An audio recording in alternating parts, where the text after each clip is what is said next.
Thomas Doyle recites the months of the year backwards during an evaluation of his thinking skills. August. The 66-year-old retired professor was diagnosed with dementia and Parkinson's disease 4.5 years ago, but he noticed symptoms before that.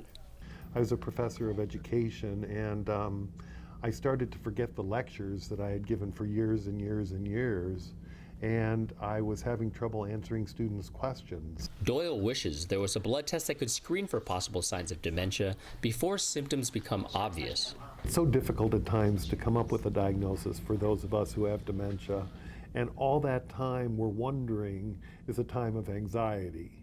And if we could cut back on the amount of time that it takes to get a diagnosis, it would be absolutely wonderful. Scientists are closing in on that long-sought goal. On Monday, researchers released new results from experimental blood tests, including one that seems 88% accurate at indicating Alzheimer's risk. We're still a few years out before it may be available in the clinic. However, today we are closer than we thought we would be just a few years ago. Researchers hope doctors can use a simple blood test to determine who needs more extensive testing. Current tools such as brain scans and spinal fluid tests are too expensive or impractical for such screening. This means we can now look to intervene with clinical trials, experimental treatments, at a time well before these changes have occurred in the brain, and perhaps when we can prevent their change.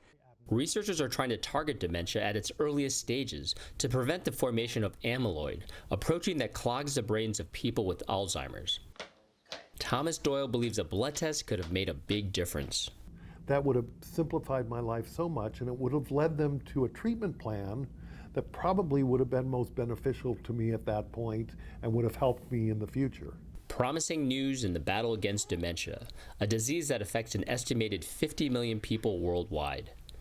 Terry Che, Associated Press.